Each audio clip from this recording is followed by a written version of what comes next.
The ideas, procedures, and suggestions contained within this podcast are not intended as a substitute for consulting with a medical professional. All matters regarding your health and fitness require medical consultation and supervision.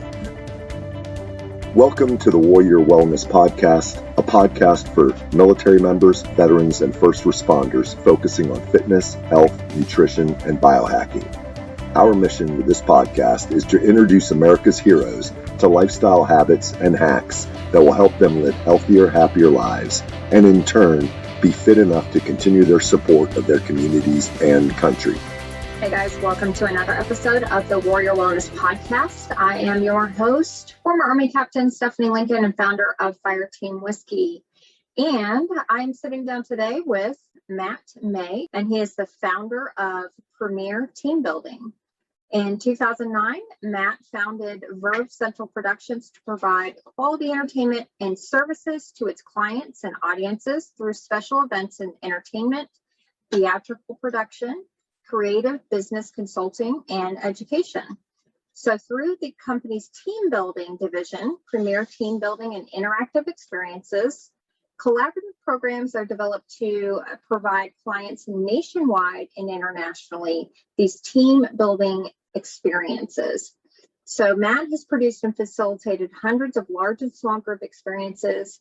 And as the company's president, he is responsible for the design and development of its team building and interactive experiences, overseeing the production and facilitation of these programs and staff training. So we're going to talk about all things team building and how this can be an essential part of how well your unit does if you're in the military. Maybe you are a part of a police force or a first responder unit. Team building if you're a supervisor, or if you are owning a company and you have employees and contractors.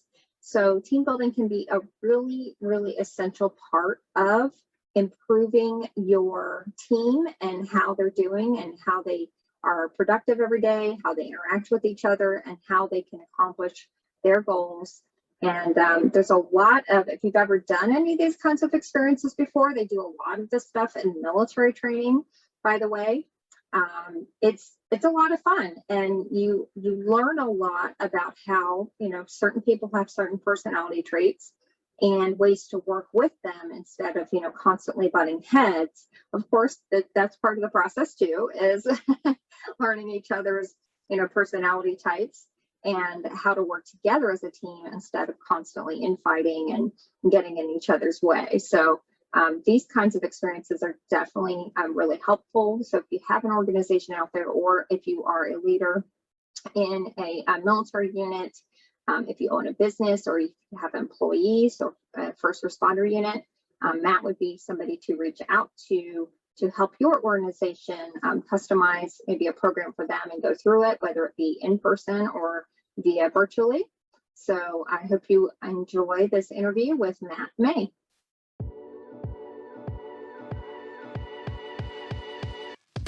Introducing the new Fireteam Whiskey Fitness and Nutrition app. Everything you need to get fit and lose weight right at your fingertips. Choose from hundreds of fitness videos and fitness plans. Search for workouts by fitness level, equipment available, or body part focus. Choose from several nutrition plans and customize your macros. Your entire fitness, nutrition, and wellness plan all scheduled on your calendar. Text a trainer anytime for tips, tricks, and motivation. Achieve your fitness and health goals with the Fireteam Whiskey app. Go to www.fireteamwhiskey.com to get 2 weeks of results for free.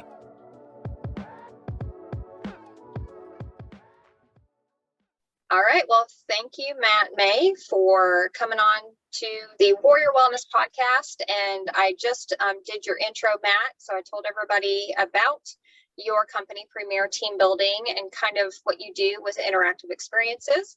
But we're going to dive more into that right now. But you do some interesting things with team building with your company. And I can definitely say from experience going through military training, and also like when I was younger, when I was in like youth groups, we did a lot of these team building exercises at places, at camps and summer camps and stuff like that. And then when I got into the military, we did a whole lot of these kinds of team building experiences. So I felt like it was a really helpful exercise, for units and small groups and even bigger groups. So I was super excited to see that you want to be on the podcast, because I think this is such a important topic for those military leaders out there. We have a big first responder audience as well. So, police and firefighter teams. So I want to make sure to get your information out there to these people who may need your services. But first, can you just talk about, what the heck is team building, and why is it kind of there's a little bit of a cringe factor when it comes to, well, let's do some team building exercises, and people go, oh, and they roll their eyes. Right. You're absolutely right. And I appreciate you appreciate you having me here. I figured out why you thought I was in the Navy. It's because on the homepage of our website, I had gotten a quote a few years ago from a former electrician's mate, second class. Gotcha. And actually, that I want to share that quote because it's fantastic. He said, and I'm reading, "The only thing new recruits have in common as they step off the bus at basic training is that they're all experiencing their first day as members of the armed services and don't know another individual. Immediately, they are grouped together and put to work to achieve a single task, to prepare themselves for their service." So if the United States Armed Forces believes that strongly in team building and kicking it into practice from the very beginning of their colleagues' time together, shouldn't you? Mm-hmm. So I love that quote, and I'm so grateful. That was John Hawkins, and I'm so grateful to him for giving that to me a few years ago when we spoke at one point. So yeah, team building. Ooh, really? People who are assertive, and I don't use that as a negative term, but outgoing and assertive, they often love it because they're natural born leaders and they want to rah-rah, sis boom bah. But people who are introverted often have terrible anxiety and fear about it, and they want to stay in their comfort zone, and sometimes team building takes them out of it. So I think fear is one of the reasons team building has a not so hot connotation. The other is there's a lot of bad team building out there. There really is. People think that team building is paintball or zip lining or trust falls or just sitting in a conference room listening to someone drone on, sharing slideshows, right? But there's so much more. So I did a poll actually back in June and got so many interesting responses. Some of the favorites off the top of my head were, "Hell is real, kill me now." What does team building mean? It's something along the lines of, it allows me to see how far or how much my eyes will strain from how far I can roll them back, right? So unfortunately, it has a negative connotation to many people because they probably experienced it in a negative way. So when I start a program, I usually tell people, okay, front your shoulders up, do the collective sigh of, oh, team building. All right, good, that's out of the way now. So here's what we're not gonna do. And I tell them, I'm not taking you zip lining. I'm not taking you to whitewater raft. You're not gonna do trust falls. What you are gonna do is, and then I tell them what they're gonna do. And when people ask me, what do you do as far as team building, I tell them that I put people who may or may not work together on a daily basis in a room together, give them various components, competition, a task to achieve, and let them organically get to know one another through their shared experience in trying to achieve the task and beat their components, beat their competitors. Right. And what's hilarious about what you're saying is it just dawned on me that most of the team building experiences, quote unquote, out there, like, have some sort of risk of injury. Why is that? No wonder people don't want to do it. It's funny you say that, because when the pandemic hit, everyone had to pivot, the magic word. And we did too. And I had some requests for virtual scavenger hunts, and I couldn't wrap my head around what the heck is this? Well, I finally found out that it's, oh, you tell people, okay, go find a wooden spoon, and everybody scatters and tries to come back, and the first person back wins X number of points, and the second yada. And I said, well, first of all, for me, that doesn't sound terribly exciting, but what do I know? But more so to your point, I said, all I can see in my head is somebody so excited, wearing socks, gliding along their hardwood floor, and then we hear crash because they've fallen through their glass top coffee. So I said, yeah, we're not going to do that one. Yeah, that's hilarious. So, so talk about, so let's just talk about what you do. What is your version of these team building exercises? Kind of give us some examples of what that would look like. So I know we all kind of have maybe even experienced or have seen the, the typical ones out there, the trust falls, the walking, the zip lining, the whitewater rafting, all that, defeating death in some way, but talk about the ones that you do, kind of some typical ones that you would take your small groups through. So to clarify, we do small groups, but we also do large groups. So it doesn't matter.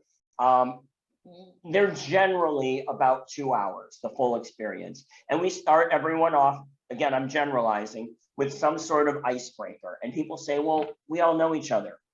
Well, okay, but it's not just about getting to know each other. It's about putting everyone on the same playing field and getting everyone in the competitive state of mind that they want to be in moving forward. Okay, and so once we do that, then we generally explain the task at hand, send people into their groups, and the fun begins. So our experiences are divided into a number of categories. The first category I call fun and games. That would be beach games or lawn, like a field day competition, that type of thing, or just a minute, which is a minute to win it type tabletop games. I'm very careful about not saying trademark words. Why I can't say the O word with the rings. So those types of fun and game type activities. We have a very cool one. It's called Motorzone Mashup, where participants build a monster truck or a race, a NASCAR race car out of nothing but cardboard. And it's all physics, and I don't get how it works. I'm not a physics person, but I know it does when you build it a certain way. And the objective is to have your entire team of 10 people be able to stand, for example, in the bed of the truck. And then of course they're decorated and designed, and it's much more than that, but that would be like a fun and games. So we also have game shows, everything from Name That Tune to a Hollywood Squares type game show to a Family Feud style game show to a Jeopardy trivia game show. Those tend to be really popular after dinner at conferences or meetings or whatever. It's kind of post-dinner entertainment. We certainly do them anytime, but so that's another type we do. We have scavenger hunts. We have a foodie scavenger hunt, a responsible pub crawl, a philanthropic scavenger hunt where you're given so much money and your challenges are to pay it forward as you go around and earn points. And then culinary programs, we have everything from happy hour type programs to full meals. And then philanthropic, which are some of my favorites because there's a give back. When people started planning in May and June, before the Delta variant of COVID went rampant and people were talking about coming back this fall, all the proposals I put out were for philanthropic because everyone said, we don't want to just come back and party, we want to come back and do some good for the first responders and the frontline workers in the hospitals and whatnot, which was great. We have two programs that are really great that I like that are military, themed and the beneficiaries. One is Wheelchair Affair, where we build wheelchairs. And again, it's not just here's a wheelchair kit, have a good time. You have to earn the supplies by doing a variety of challenges and then build it. And oftentimes, whenever a client asks me, where should these go? I say veterans, always, vets that need them. The other program we have is Operation GI Gratitude, where care packs are assembled. Again, it's not just a matter of an assembly line. You have to get the materials through challenges and whatnot. And then they either are shipped overseas. We use a fantastic organization, Soldiers Angels. I don't know if you're familiar with them. Those who have been deployed, you may have received packages from them, or vets locally. When you look good, you feel good. Guys, it's about time you threw away those stained t-shirts and those baggy, saggy shorts and upgrade your gym swagger. Zyia Active is the official workout wear of Fireteam Whiskey. Go to bit.ly/Zyia FTW and check out all the styles for women, men, and kids.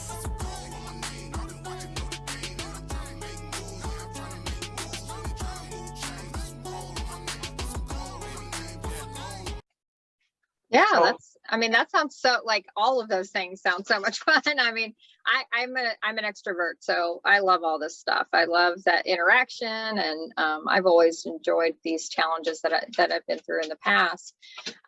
But you've mentioned a couple times competition. Now, one would assume, like, okay, we all work together. Why would we be competing against one another? Wouldn't that set things up to be negative? But you argue that this is actually an integral part of the team building experience, and it's very important to add that competition element. So can you talk a little bit more about that? Absolutely. That's a really great question, because some people feel like, no, that's bad. Well, I don't think it is. We're competitively, we're inherently competitive by nature. Look, what's early on when you're in school, what do you get rewarded for doing well? Good grades. You're rewarded with something. People like to earn stuff. What's the mother of all reward? The Powerball lotto, right? So you've got grades starting in kindergarten, first grade, through your academic career, whatever that is, whatever length it is. Scratch off lotto, games. I mean, sports. We are a sports society. People love watching people compete. It's inherent in our nature. We like to win stuff. So when you now, I'm not talking about paintball, like I said, and shooting people and no, fucking give people challenges that they need to complete to earn supplies, to then do whatever they're supposed to do. And people want to win, even if it's just a gold medal at the end. And what I've found is, yes, woohoo, we won, or no way, we were robbed, you stole that from us, whatever. But still, when they're your colleagues, you're still excited for them, even if you didn't win the gold. Does that make sense? Yeah, that makes sense. And to add to it, I think that there is just a sense of camaraderie that develops very quickly when you are working with other people in competition with another group. I think that it just builds your bond faster, rather than just, here's a task, just do it. And there's no kind of parameters of competition. It's just like, okay, well, we're going to give you all this IKEA furniture and, put it together. And you're like, okay, big deal. But when you add incentives and rewards and competition, all of a sudden people are really stoked to put together that piece of furniture, normally when in a normal everyday circumstance, would they be that excited to do something like this? So I think, that is part of it. Absolutely. And people like to, I don't mean this in a negative way, people like to show off their winnings, right? So one of the questions, or I often get clients that say, we want to do a big team building or interactive experience type program at the end of a 3-day conference. Okay, great. We want to send everyone on their way having just had fun. And cool, no problem. But then if I learn more about the group and I find that, say, for example, it's salespeople from all over the country, and they don't necessarily know each other and they're in town for a conference within their company, I say, well, maybe we should do it early on. Well, why? If you do it after breakfast or your opening keynote or whatever, people are meeting each other. Again, it goes back to John Hawkins' quote, you're putting people together. they're all in the same boat. They don't know each other for the most part. You're giving them fun challenges to complete. And then they know 9 other people, assuming you're on a team of 10, for the next 3 days. So instead of, now you wouldn't have this problem being an extrovert, and salespeople are not. So maybe that's a bad extrovert who might be more quiet and shy. They're not going to go up and say, hey, how you doing? I'm so-and-so. But if you put them in this group, then they know 9 other people. And I always say, wear your medals to the cocktail party tonight, because it's a topic of conversation. Oh, you were on the winning team. Yeah, you guys stole that from us. You know what I mean? Again, people like to be rewarded for good work and show that off. And then that just helps the camaraderie and the communication moving forward. Yeah. So, so let's talk about why doing something like this. So people who are listening out there right now, who may be, leaders, in military units or first responder units, or you own your own company, you have employees, you're a supervisor role somewhere, why would setting something like this up be beneficial to, their team, their employees, their company? There's value in it. There's immense value in it. There was an article in Forbes magazine a few years ago that said team building is the most important investment you can make for a number of reasons. It enhances collaboration. It enhances communication. It enhances camaraderie, right? But it also, if it can be fun, and fun is not a metric that the business world tends to use, right? It's not something you measure by. It's about the bottom line. Well, okay, so I'm not sure if it was in the movie, but I know it was in the musical of Legally Blonde, Reese Witherspoon, right? And she goes to Harvard and defends somebody on a murder trial. Exercise raises endorphins. Endorphins make people happy. Happy people just don't kill. Right? Okay, happy people are nice to be around. They're more productive. They're energetic. They can be their authentic selves. When you put all that in a work setting, whether it's a warehouse or a conference room, it's going to ultimately affect the bottom line, and that is, in a positive way, raise it up. So the short answer is, ultimately, if it's done well and it's a good experience for your people, your company's going to make more money. Yeah, that's the bottom line. And, and being, a former military leader myself, and owning businesses and having employees and being in supervisory roles for so long, I can definitely say that it's helpful to leaders, because it also maybe will give you an opportunity to see certain sides of your employees that you've never seen before, good, bad, or indifferent. You may look at a person and go, I didn't know Sally, had these kind of leadership traits. She's just always so quiet. She kind of just does her thing. And, so it might expand your horizons a little bit as far as, job roles, and maybe giving certain people different responsibilities in the future, because they, maybe kind of shined a little bit in certain areas in these exercises.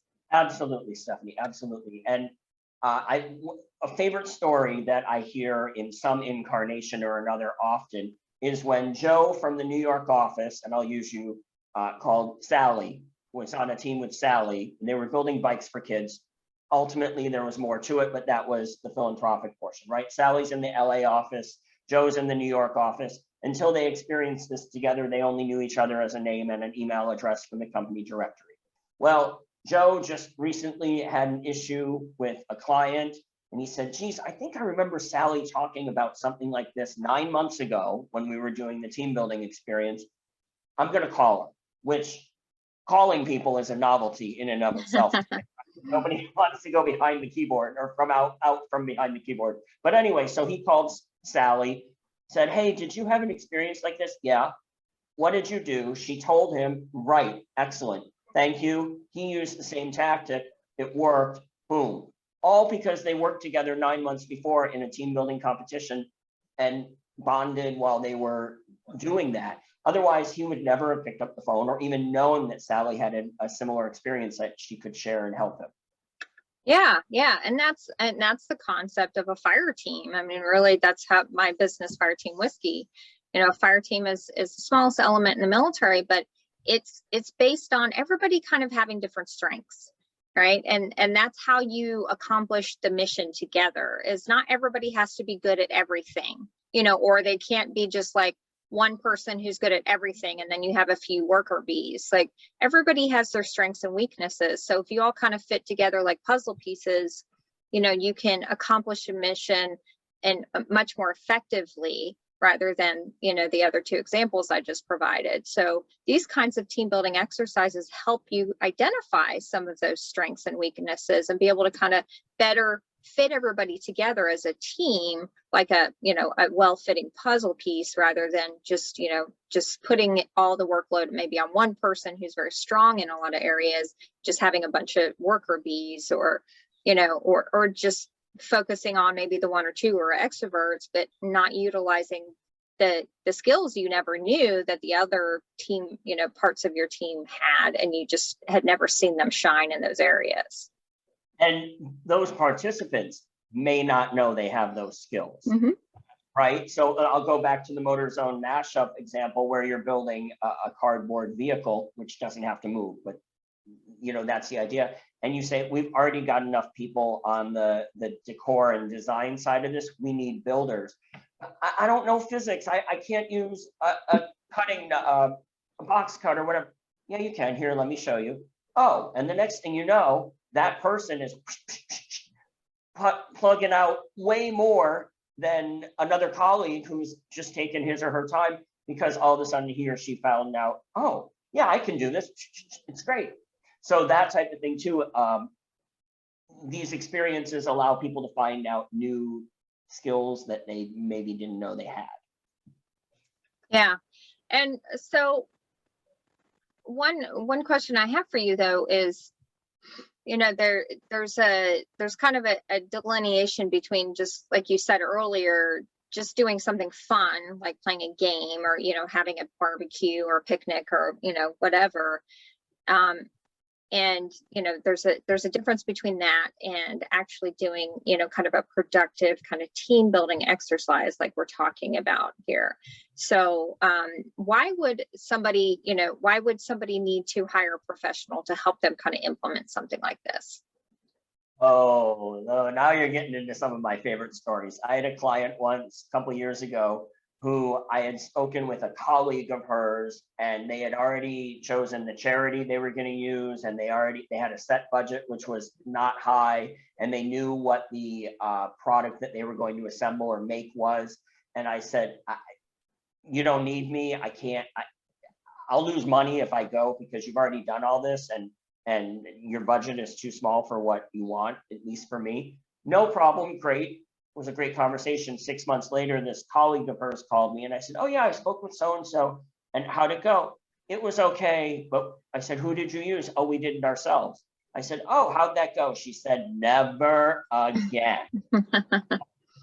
Why? And she said, it was so it was way too much work. So I said, oh, that's music to my ears. So that's one story I love. The other is, again, going back to charities, love philanthropic programs, love where a charity benefits. But sometimes people will use the charity, and the charity says, oh yeah, we'll bring all the supplies and you'll put together the kits, and yeah, okay, sounds great. And then it's over in 30 minutes, and all it was an assembly line, right? Mm-hmm. Because the charity, which is very worthwhile, and the work they're doing is fantastic, that's what they know. They don't know how to do the fun and games and competition and incorporate. I'm generalizing, of course. If there's a charity out there that says, hey, we do, okay, I'm not talking about you. I'm just generalizing here. And it also goes back to, if you have somebody who is, and I'm just throwing this out there, an executive assistant who's tasked with doing a team building activity for a group, he or she may look at a book and say, oh, right, we can, well, trust falls, we got to do that. Oh, we can do this, and then it's not going to, it's going to be the old team building. Again, I'm generalizing. Professional team building providers know what to do. They have experience. They also know how to troubleshoot when problems arise. So I'm not saying it can't be done by companies and individuals on their own, but look, I don't try to fix my own car because it's not what I do. I can't. I will be Fred Flintstoning down the street if I try, right? So I take it to somebody who knows how to do it and what they're doing. Same type of thing. Yeah. And I, as you were talking about that, I was thinking it's nice to have a third party come in, because it gives you a different perspective. And I used to do, I worked in the prison system like another lifetime ago. And I used to go in and do quality assurance on their clinical programs. And I thought it was such an effective tool because you kind of get, you have your blinders on a little bit when it's your organization or you've been there and this is what you've been doing every single day. When you have a third party come in and you have fresh eyes on things, they can maybe give you some perspectives that you had never seen before and never really kind of came to light. So I like that approach of having a third party come in and do these things because it can give you a lot of feedback, that maybe you weren't able to have that perspective just because you're in it, so that could be very valuable for leaders and supervisors within organizations. Absolutely. It also allows those people who are doing the planning to participate.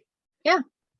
And I've had that experience before where I've had clients say, oh my gosh, I have not participated in so long because I'm always the one planning and making sure it runs the way it needs to.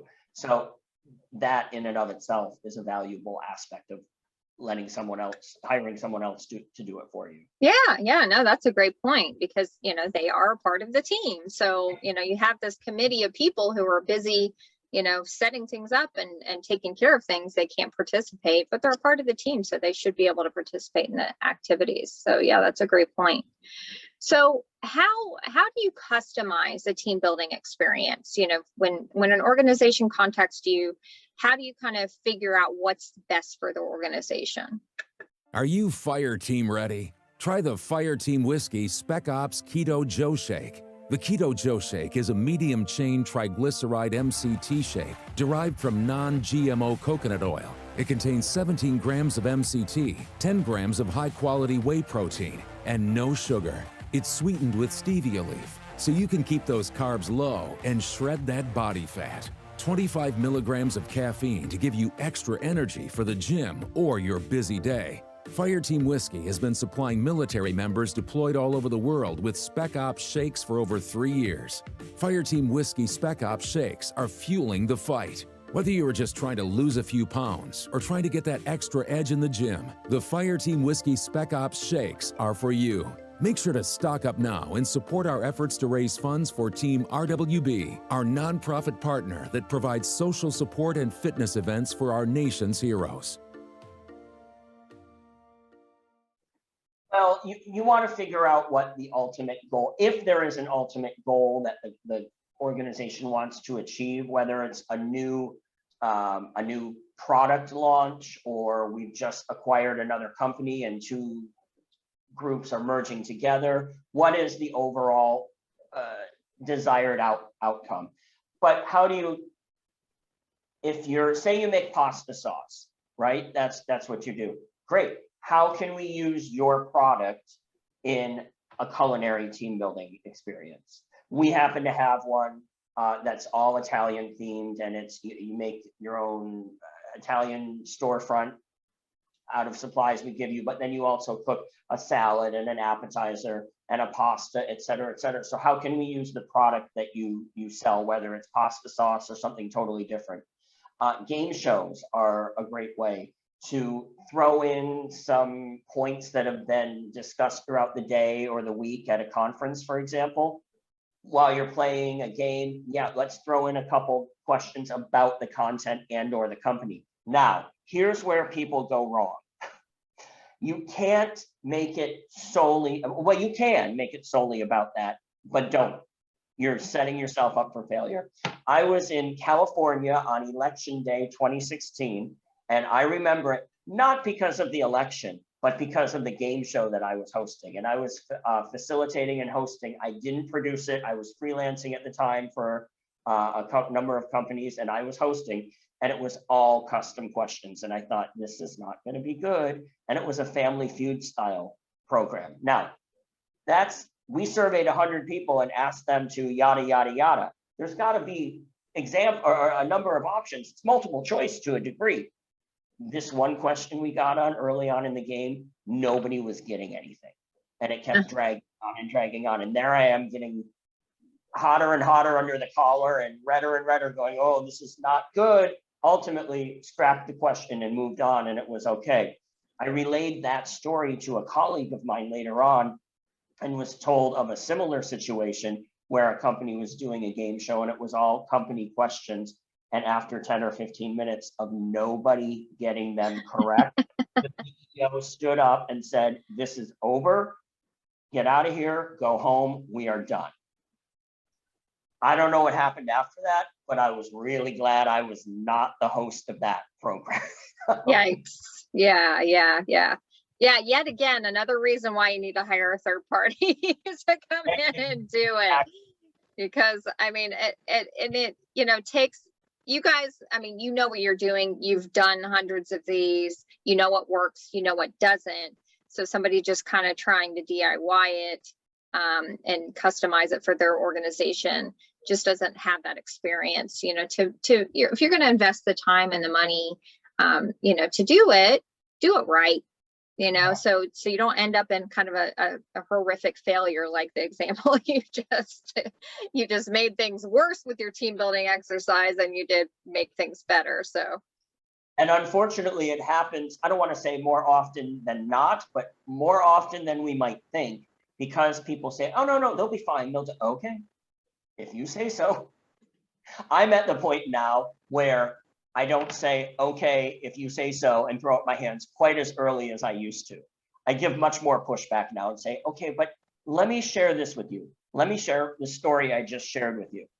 Usually I can get people to say, yeah, okay, you're right. But so that's how a couple ways to customize programs. Right.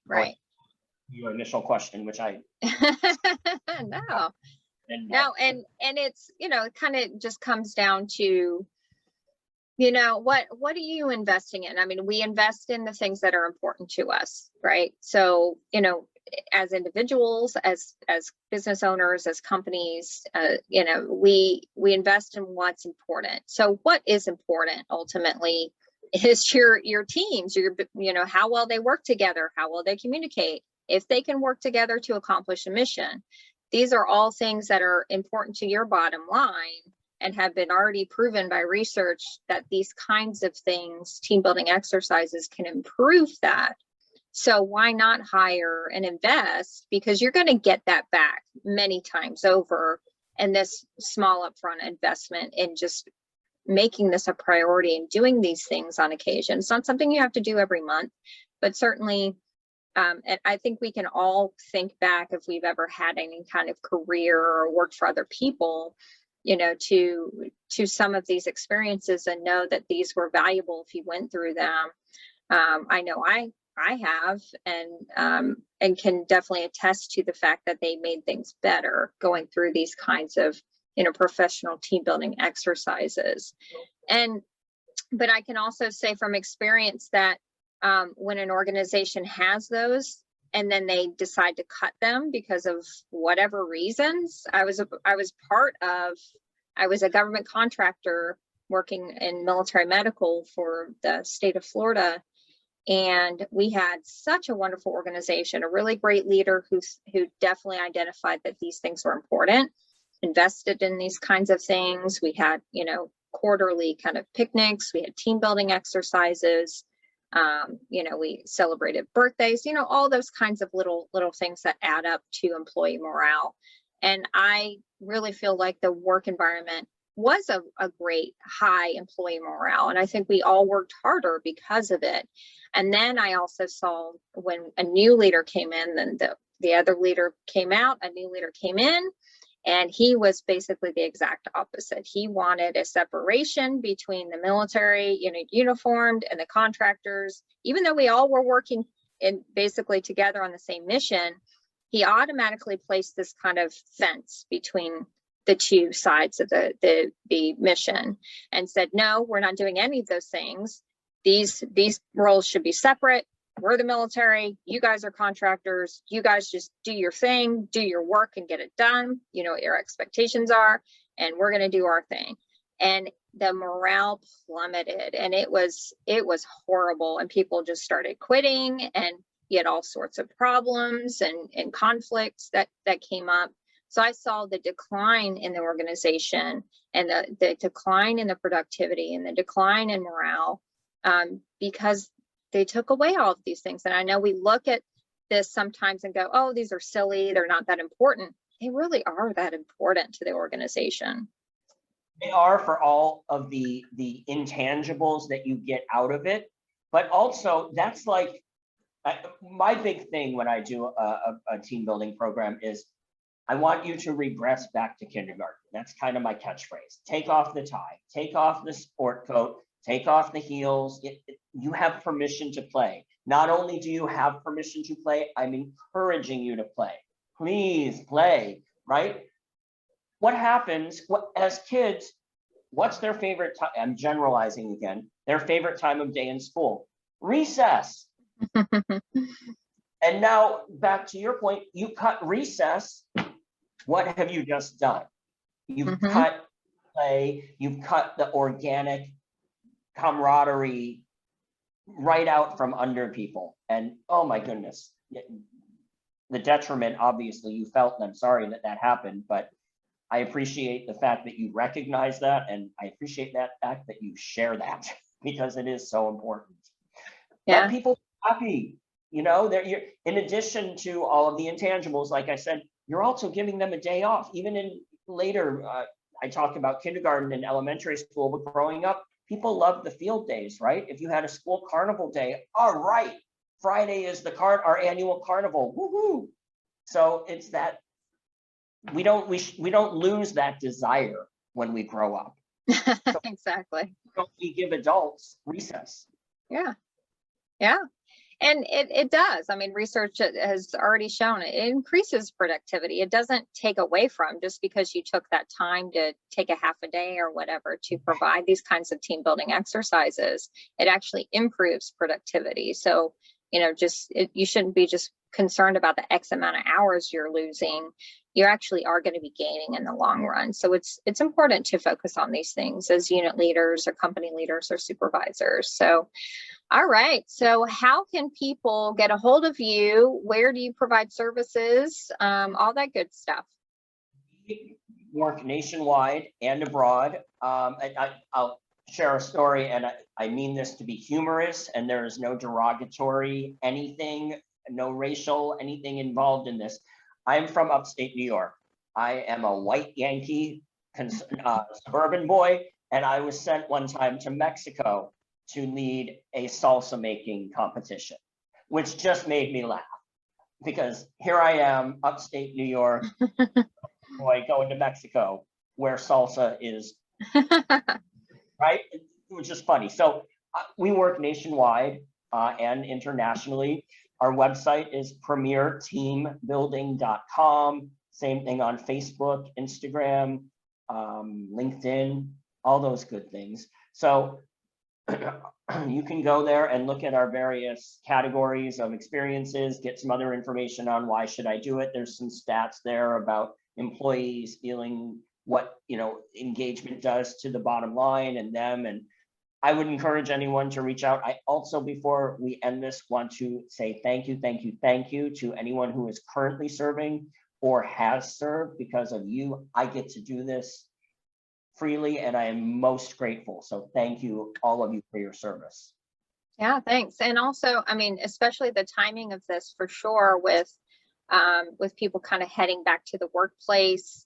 And we've kind of, a lot of people have been working virtually for a very long time, and you are bringing people together who haven't been together in a long time, or maybe have never even actually met in person. And all of a sudden now we're back in the office again. So this would be a fantastic time right now to set something up, a team building workshop, to kind of get ahead of maybe some problems that may develop because you're having this major transition going on within your organizations.